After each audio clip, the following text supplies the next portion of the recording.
enhance an individual's ability to address their needs and concerns. We also want to prevent maladaptive behaviors while identifying and supporting the adaptive ones. So last week we went over gathering information and prioritizing and problem-solving skills. We're gonna just recap those two very briefly today, but the four highlighted are the positive activities, managing reactions, helpful thinking, and healthy connections. So we'll go more in depth with those four today. So to recap on gathering information and prioritizing, the goal here is to really gather the information to determine if there's an immediate need for referral. If it's something that needs to be addressed right away, making sure that we understand that this is something that takes priority over everything else. And then we also need to prioritize what comes first and what can wait until a later time. And then you also want to make sure that you're developing an action plan. So as we know, gathering information, whether it's personal or professional, is typically the very first step. Now, our problem-solving skills. This is where we want to prioritize and solve concerns that you're facing. So we want to define the problem, establish ownership of it, and set a goal. How do we want to fix that problem? And then we need to brainstorm. What are some ways that we can fix that problem? And then we want to evaluate and choose the best solution. So what is going to work best for you, given the current situation? And this just allows us to address our concerns a little bit more effectively. So we're going to go into positive activities. And this can look different for everybody. So something that might be a positive activity for me might not be a positive activity for you. But it really just depends on what you find enjoyable, things that you find the most happiness from. So helping you establish a plan and engage in positive, pleasurable, or meaningful activities to improve your mood and help regain a sense of control. So, as we're all aware, disasters can often disrupt our normal routine. Even in our current situation with being in the middle of a pandemic and quarantine, our routines have been disrupted completely. And we want to be able to engage in positive activities despite having that disruption.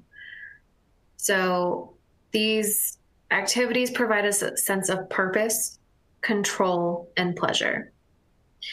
So whether you're identifying, scheduling, or engaging in a positive activity, make sure that it is meaningful to you. And it can help you reestablish a routine. Maybe even find a new hobby, something that you really enjoy doing that you didn't think that you'd like to do. And it can help you improve your mood and restore a sense of control. So something that I want you to just think about really quickly. What are 5 things that you enjoy doing? And feel free to shout them out.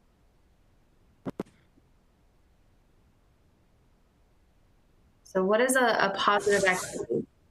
Mountain biking. Mountain biking, that's a great one. Horseback riding. Hiking, I heard. All right, those are all really great positive activities. Very healthy too. So how, for anybody that shouted out an activity, how are you scheduling that into your calendar? When do you have time to do those things? If you Lunch and weekends. On the weekends, okay. And during lunch. During lunch? Okay. And I think people forget that they have the opportunity to spend their lunch doing an activity that they enjoy. Most people, just fill it with eating, taking a second to just sit, which is great. But you can also engage in things, positive activities like going for a walk, going for, a hike on your lunch break. So those are all really great examples. Thank you for sharing.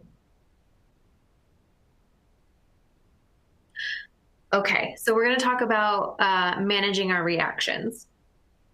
So the goal here is to really enhance our skills to calm any kind of upsetting physical or emotional reactions, and to learn a new strategy on how to deal with reactions to stressful situations.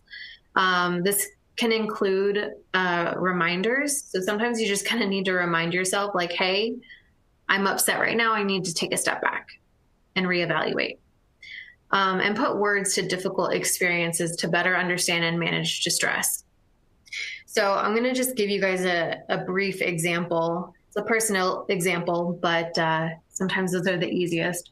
So say I have an argument with my significant other, and I don't particularly enjoy the way that we're communicating.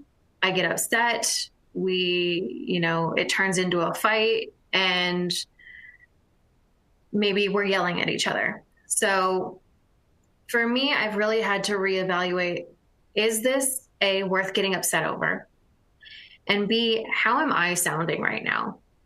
How is my reaction helping the situation? And I've been able to kind of reevaluate and manage my reactions with one word. And all I have to tell him is this one word, and that's processing.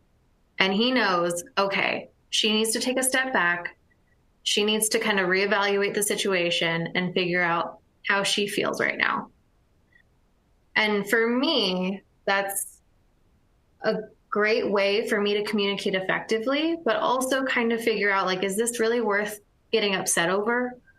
Is this something that I'm going to remember 10 years down the road? Is this something that is really beneficial to my relationship with my significant other? So managing my reactions is really helpful for me to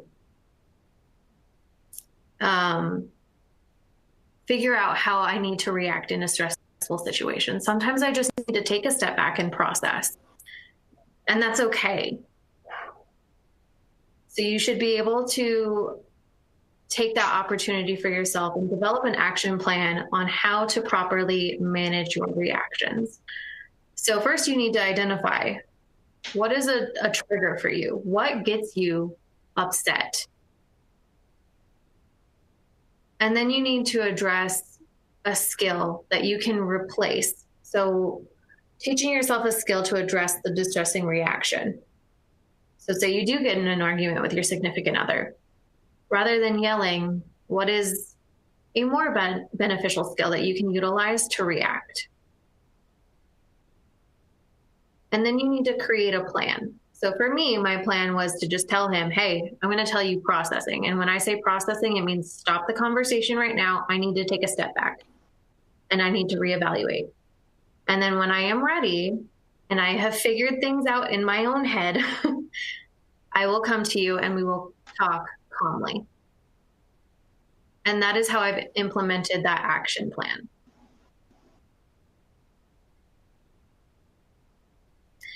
So if you have a piece of paper, I suggest grabbing a piece of paper really quickly. If you don't, that's okay too. This is something that you can do in your head. But I want you to either write down 3 columns or visualize 3 columns. And in the first column, you're going to have a trigger. This is your trigger column. So write down each of your triggers. What are the things that push your buttons? Maybe it's fighting with your significant other. Maybe it's your kids not listening. Maybe it's something somebody said at work. So write down those triggers. or think them in your head, whatever's easiest. And then I want you in that middle column to address what is your current reaction? How do you normally react when this button is pushed? Do you yell at your spouse?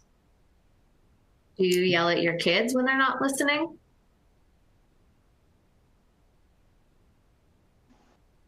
Are you feeling less motivated at work when somebody says something that upsets you?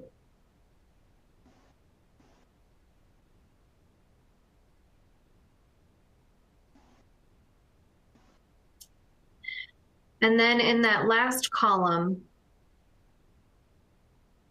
I want you to think about what is a new response. So what could you do as a conscious response instead of your normal reaction?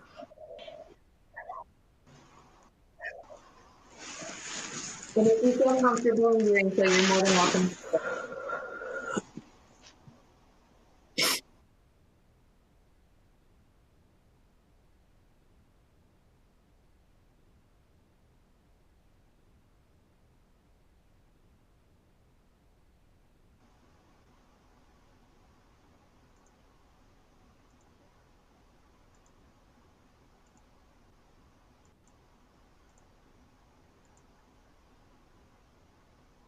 Does anybody want to share their trigger? If not, that's okay too.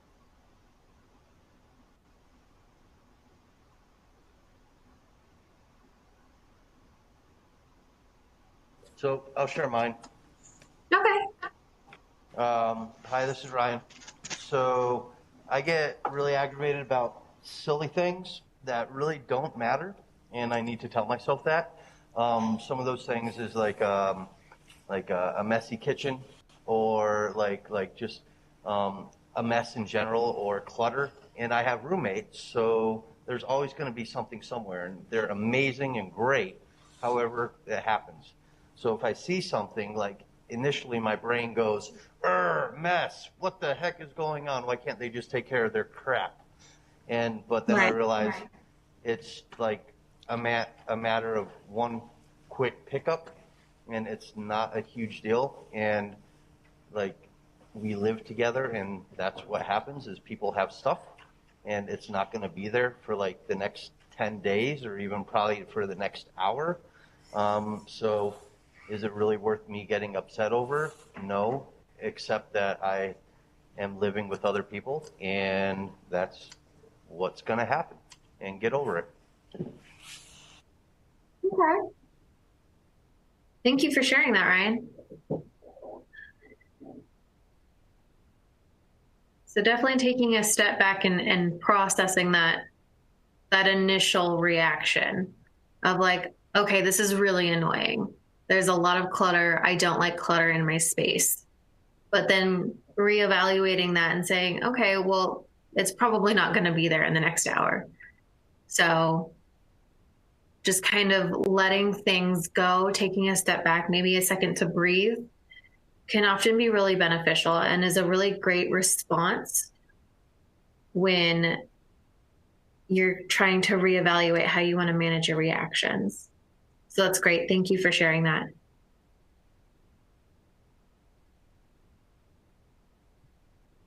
Okay, so just as some examples, and I know we kind of already went over the first one, but that trigger is when I feel that my significant other dismisses my comments or feelings about something. So your current reaction may be, I get angry and yell at them. So rather than getting angry and yelling, communicating to them, hey, what you said really hurt my feelings. Or the fact that you dismissed my feelings was hurtful. Because maybe they don't know. Maybe they have no idea what they did. And the second example is when I get overwhelmed and stressed. So this is something that I can personally identify with. When I get overwhelmed and stressed, I tend to become very flustered. That is my automatic reaction. So, and this current reaction is you start shaking. So that new response, instead of getting flustered, instead of, maybe snapping at people and getting irritated easily or shaking, which is a very physical response, taking a step back and practice your deep breathing, engage in a breathing technique, or maybe go for a walk. Something to kind of help you reset. And then something that I like to do after, I do deep breathing or I go for a walk, once I hit that reset button, I can come back and really make a list of like, okay, these are the things that I need to get done. These are the things that I'm really stressed about. And like we talked about last week, prioritizing. So what are the things that I need to do right now? And what are things that can either wait till later or that I can maybe delegate? Because oftentimes I know we get in the mindset of like, I have all these things to do and it's just easier to get it done myself because I know how to do it. But we can't always do everything. We're not superheroes. We're not these immortal beings that can do everything. So delegate those tasks that you might not necessarily need to do right at this second. They might be important, but they're not exactly urgent for you.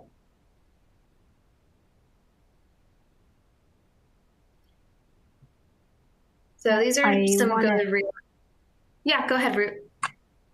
I want to add that anger is a good example for when we think of managing reaction, but also anxiety and feeling stressed, that sometimes we feel that it happens to us and it hijacks our mood, and it's also something that we can learn how to manage and control and take a step back and do breathing or do cognitive exercises or whatever to gain control over the situation.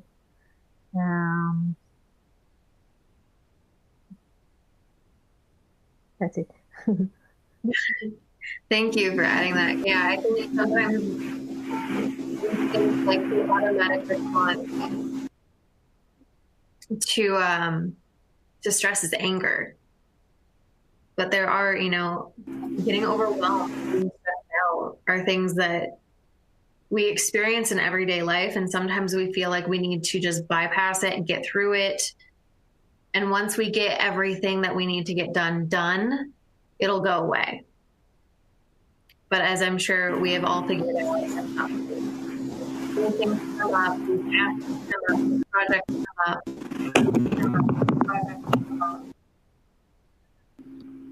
This is Bill. Hi, welcome. One of the things, thanks. One of the things that I do is I've got a Calm app on my phone. And one of the wonderful things about the Calm app is it has a whole bunch of meditations. And I try to do that a couple times a day.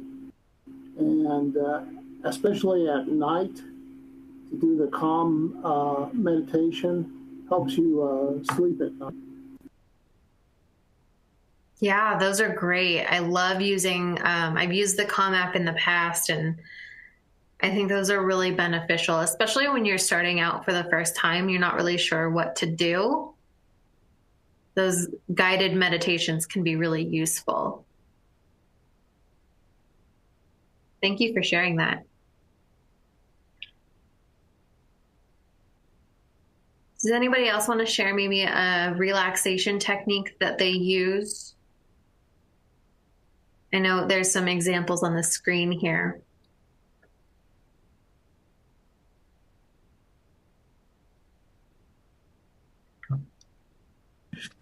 There's a couple people in the background mentioning playing with their puppy, petting their dog. Yeah. Yoga, I heard yoga. Yeah, animals can be great. Like horseback riding was stated earlier. Pet therapy can often be a great relaxation tool for individuals. Actually, mine is, I don't know if you can see her. She's sleeping right behind me. She's always right there. So it's really great when I'm working from home. I get stressed out and she's right here.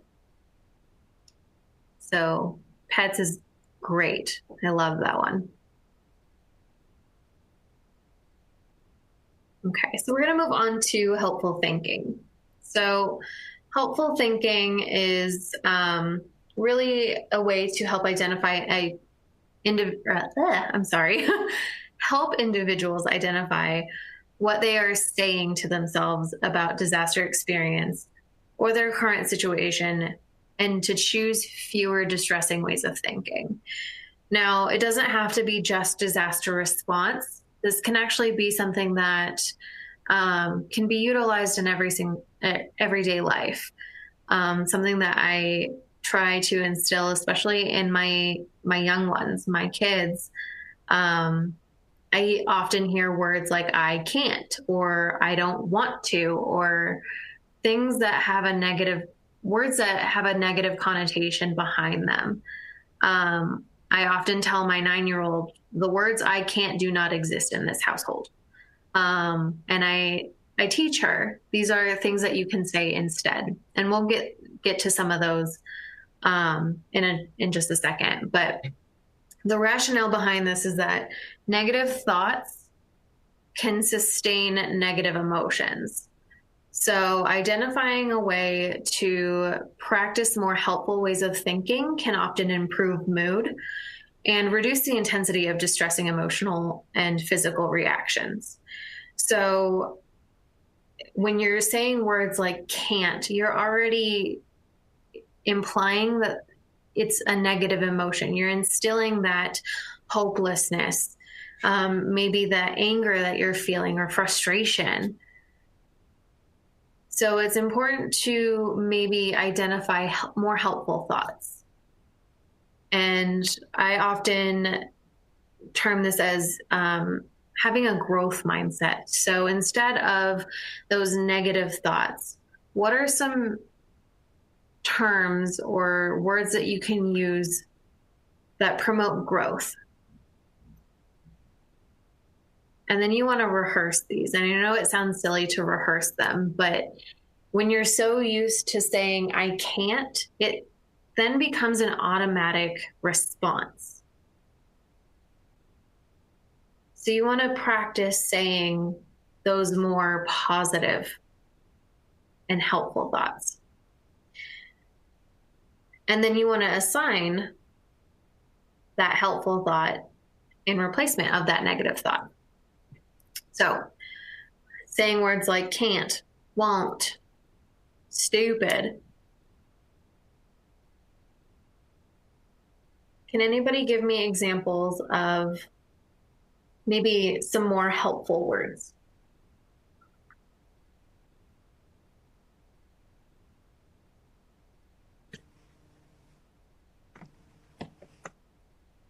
Overcome.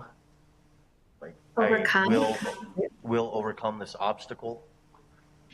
Okay. That's a great one. Get through it. Yeah.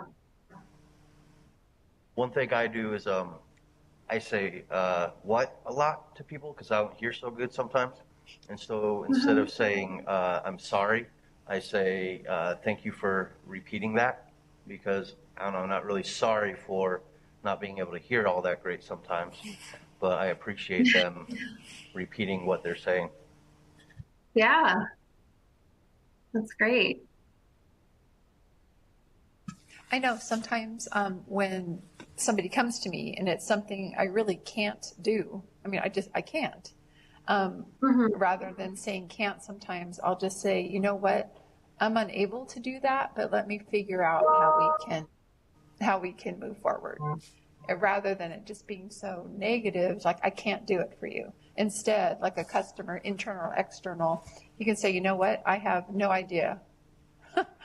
I have no idea Yeah. what to do. And it's in your personal life too. It's like you have things and it happens. You're like, I can't deal with this because I don't have the tools. I mean, so can't is a word, but you can say, you know what, I don't have the information to deal with this right now, but let me figure it out. Yeah. I don't know And if I think that's positive, but No, and I think it is because, and you said something that really resonated is when you say things like, I can't, doesn't that seem very final? When Yeah. you say, I can't, like that's kind of the end all be all, is just, I can't. But when you replace it with something like, hey, I'm unable to do this right now, but it allows you to have an alternative. And it has that more helpful thought process behind it. So yeah, that's an excellent example. And maybe using words like choose. So if you say like, I don't want to do that right now. I don't want to go to the gym. Saying I'm choosing not to go to the gym today, but maybe we'll go tomorrow.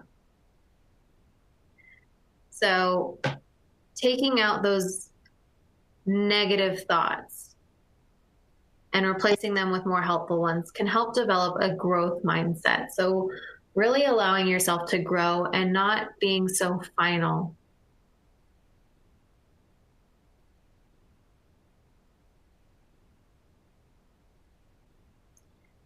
Okay, we're going to talk about healthy connections.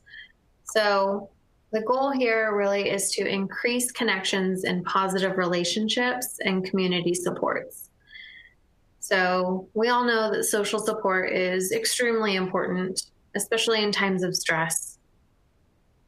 And family, from friends, maybe community members can really enhance the recovery after, a disaster or a trauma, and to help individuals meet their emotional needs and practical needs. So again, I want you to either pick up that pen and paper, or just you can do this in your head. But some steps that we're going to take here is to develop a social connections map. And then you're going to review that and then make a plan. So if you do have a pen and paper, go ahead and draw this diagram for me. Just a circle and put your name in the middle of that.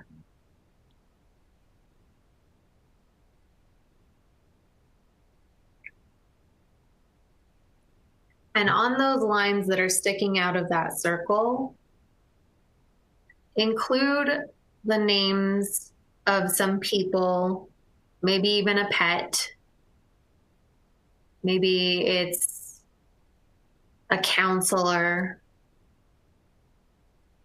or a community member, or maybe even a place that you really identify with.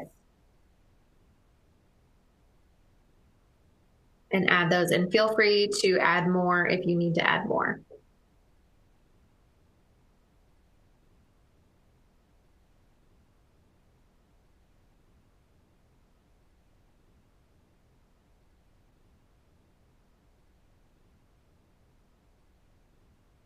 So upon reviewing these individuals or maybe pets or places, who is that person that you tend to go to during times of stress? Who's that person that you can talk to and automatically you just kind of feel better? But for me, that's my mom. My mom is my go-to. When I am stressed out, I give her a call. And instantly I'm like, okay, I got out what I needed to say.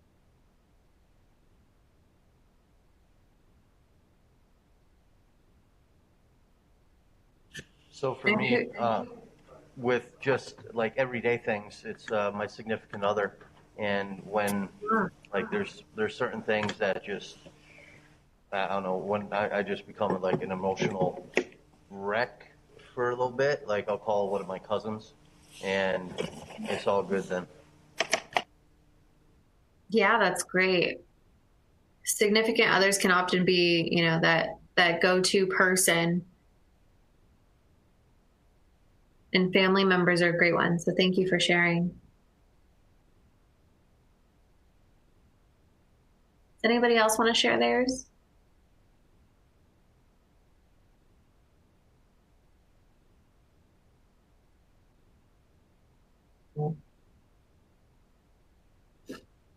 Okay. So I don't know. I'm going to try to see if I can share this video, but it's really how healthy relationships can benefit our health. I can try to copy and paste it and play it for you guys, but if not, I'll leave it linked in the chat box. So it doesn't, healthy connections doesn't necessarily have to be a significant other. It can be a roommate, it can be a family member, a friend, your pet.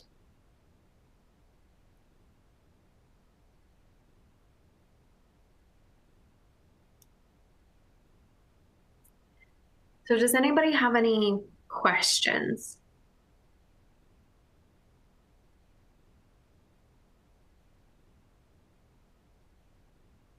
Or anything that they want to add? Hi there. Can we get the slides for these presentations? I missed last week. Yeah, absolutely. Is there a specific email that we need them sent to? You can send it to my personal email, scoyote@dps.state.nv.us. This is Suze Coyote. Perfect. That'd be great. Thank you. Of course.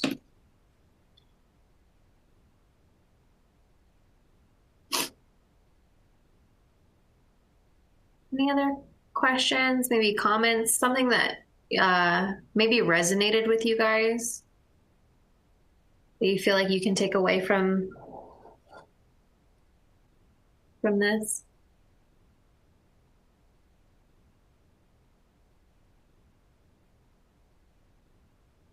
Okay. When we did this little diagram thing with the lines, I realized just like how fortunate I am because I drew more lines than just what was on there, and I'm just very grateful that I have all those little lines with those people that I'm able to talk to, and just hope that others are able to find their own lines of communication and support. Yeah, thank you for sharing that. I had one that was interesting. Like Ryan said, I have a lot of lines. Some of mine are my pets. Some of them are who are my besties. Some of them are just locations. But when you said to circle one that you go to with like everything, I hesitated. And it was weird because you were talking about how yours is your mom. So mine was my mom. And so that was a safe place. And so you can share anything, good or bad. And I didn't circle anybody because I feel like a lot of my friends have a lot of stuff in their lives right now, and you don't want to share the bad because you don't want to add to that. So right. my poor dog probably gets more of it than anybody. But it was interesting how I struggled with circling a name. Yeah. Like, who do I go to now? Because it's like I don't share everything. They're even with your besties because you don't want to like bog them down with anything that might be yucky because they already have some stuff going on in their life. Although they would be there in a heartbeat. I just don't share it. Isn't that weird? It's weird. And yeah. To piggyback on what just Karen just said, I find though too that if I do go to one of my besties, I find that they're having the same problems. And by sharing it, we are commiserating together, but we can come up with solutions. And maybe not a solution, but it helps because you've talked it out with someone who really understands what you're going through. And I find that is, I can call my mom, but my mom doesn't understand because she's not living through what we're living through. So she can be there for me, but she can't understand what I'm going through. Where when I can call a bestie, it's like they know exactly what I'm going through, and it works much better for me. Yeah, that's great. Thank you for sharing that. I wanted to do this exercise today because I feel like when you put it on paper and you physically see it, it kind of puts things in perspective a little bit, right? So when you're taking a look at it and you realize like, hey, I didn't circle anybody that I know I can go to. But at the same time, you do have individuals that maybe this particular friend is really good at talking about these specific things. So I know I can go to that person about this, or I can go to my roommate to discuss this issue that I'm having. So even the people in our lives have strengths that, you know, they can assist you with, or even, you know, they are going through the same thing and they know what you mean when you say, hey, I'm having an issue with this. And you guys can kind of bounce ideas back and forth and come to a resolution together. And that's kind of beautiful about what this map is all about, is like really identifying like, okay, well, I may not necessarily be able to talk to mom about this because she has no idea what's going on, but I can talk to my coworker who is in the same boat as I am and really understands what I'm going through. So I thank you all for sharing. I think those are all really helpful.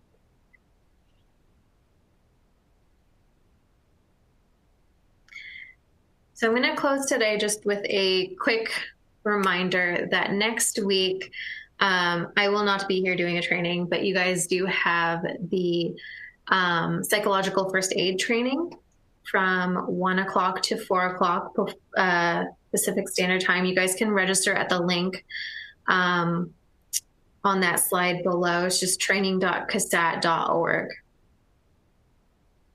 It is the psychological first aid training for DEM, emergency managers, and first responders.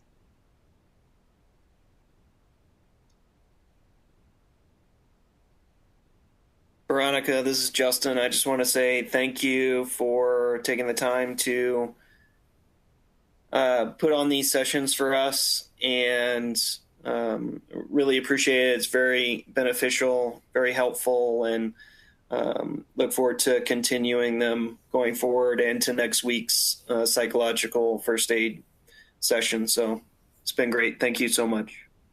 Yeah, thank you guys for having us. I appreciate it so much.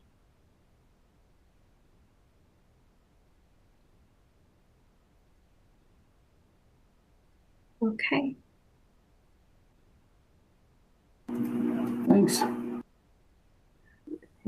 Have a great day, everybody. Thank you. Thank you. Thank you.